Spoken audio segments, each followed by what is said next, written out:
if you're an overly practical person, sometimes it can almost be offensive. All right, in a second, we're going to read an email from Bert Show listener who appears to have a husband that is very practical, but also is looking at their budgets and is thinking, hey, why don't you sell that wedding dress? I ain't going to use it again. It's very practical.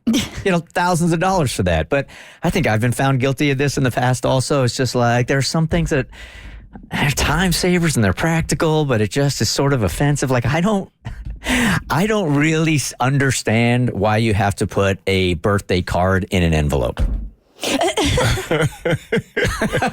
Or why you really have to wrap a gift. It's the presentation. It is all about the presentation. But it's not very practical. I mean, it's just going to take up It's practical for the presentation. It makes sense. That's what I'm saying. Sometimes you can be too practical. It takes the romance right out of things, right? So are you guys more practical or more emotional? Have you met me? Yeah. Cancel. Yeah. I am emotional. My husband is obscenely practical. Yes, that's probably the shining example. Yes. Yep. It drives me crazy. I think I'm practical, but I cave to peer pressure and pretend I'm emotional. So, for instance, like the wedding dress, I wanted to do a trash the dress shoot, and my mother was horrified. And I was like, nope, we're going to get it preserved, and it's going to sit in the back of my closet, and I'll never see it again.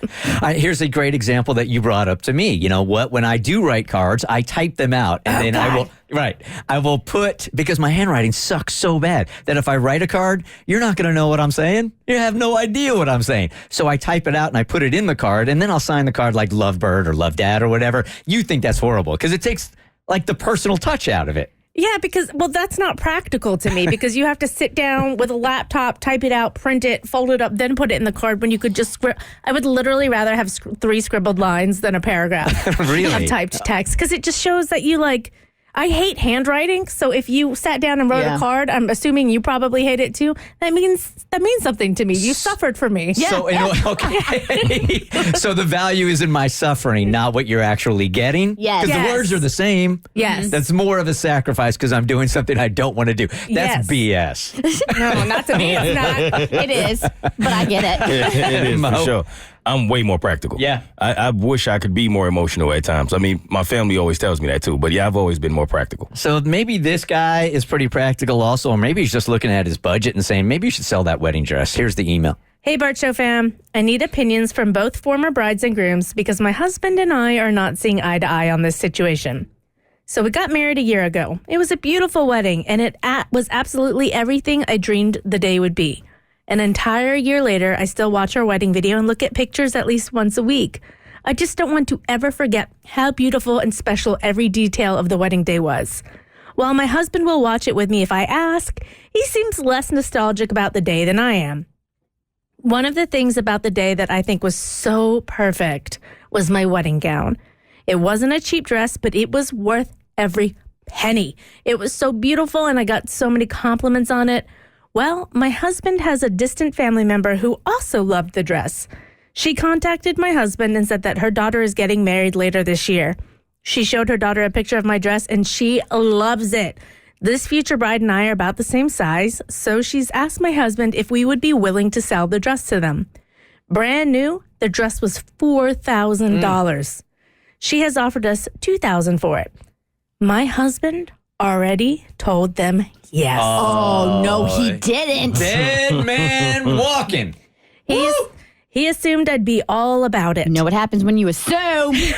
He can't understand why I would keep a dress that I will never wear again and turn down $2,000. And I admit, the $2,000 will come in handy since we're trying to buy a house really soon.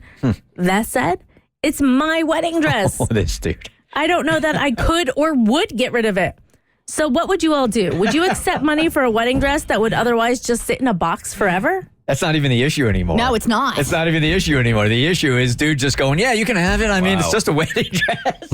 Maybe I'm not as practical as I thought. That's just stupid. You can be practical about your own stuff, but not other people's stuff. Like Kristen said, you know what happens when you assume? Mm-hmm. When you assume you don't have sex with your wife for 6 months.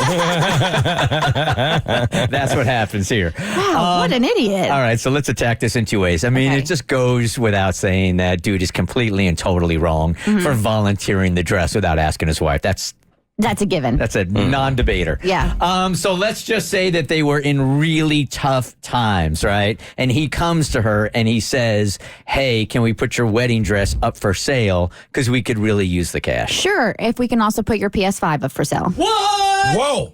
Ooh. Whoa. Mm-hmm. Why? Because Well, his argument is that he'll use the PS5 every day, but the wedding dress isn't getting used. So I think the better tactic would be like, sure, but we're also selling my engagement ring because we're already engaged, so I don't need it anymore. Like, I would be interested to see what his response would be if she's like, I went to a pawn shop. They're going to give me $500 for the engagement ring. Isn't that amazing? Touche. And to see what he would say, because that, I feel like a man spends a lot of time picking that out and a lot of money on it. But you're married. You're not engaged anymore. You don't technically...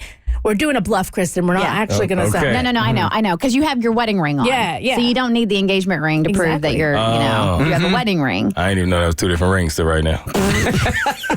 No. I thought it was the same thing. No. That's how close you are. Exactly. We've got some time. Don't worry about it.